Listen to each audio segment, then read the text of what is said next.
he speaks about this coalition of nations that is led by Russia. He leads Iran, Ethiopia, Libya, and some other nations as well. And so when they come against Israel, it specifically says they come to take plunder. It says, after many days, you will be visited, meaning Israel. In the latter years, that's the end times, that's now. You will come into the land of those brought back from the sword. And so when we look at Israel, it was cast out of its nation in 70 AD by the Roman Empire. This huge diaspora, they were sent to all different parts of the globe. And even after the Assyrian and Babylonian dispersion, yes, some came back. However, there were still Jews and other nations even at that time. And they've been scattered all over the globe because of their sin. And there was a need for repentance. And now, yes, people are saying today, oh, the Jews, the Israel today, they're not the Israel of the Old Testament. Because, they're doing evil. Well, the people of Israel in the Old Testament were doing evil at that time as well. But nevertheless, God still called them his own people. And yes, they would be cast out for a certain time. But it says in the book of Romans chapter 11 that the gifts and the calling of God are irrevocable. And even Paul himself says that God has not cast off his people.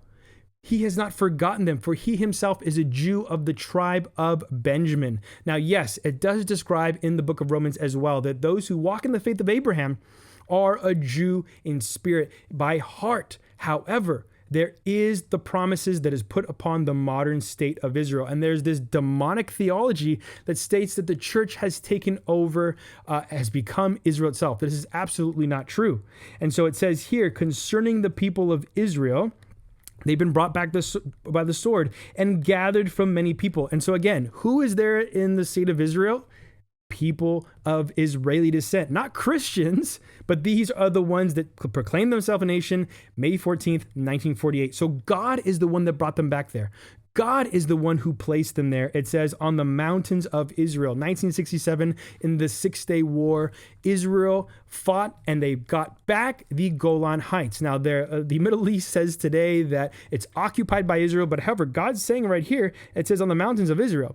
He's saying who they are. The Golan Heights, those mountains, they belong to Israel, not to Syria. It says, which had long been desolate. And when you think of Mark Twain, when before all this craziness was going on, when he was going on an excursion in the Middle East and places of Europe, he said that the Middle East, and specifically Israel, not the Middle East, forgive me, but specifically Israel, Palestine, that it was a barren wasteland. It was not able to sustain a great amount of people, that there were beggared Arabs there, and it was just a lifeless, dead country because of what they had done to Christ, that they nailed him on the cross. He had no political agenda. And so when you think about the Palestinians, he didn't mention anything about Palestinians. And so where do these Palestinians come from? They are the descendants of the surrounding nations. But nevertheless, all that said, they were brought back from all the peoples. It says on the mountains of Israel, which had long been desolate, they were brought out of the nations, and now all of them dwell safely.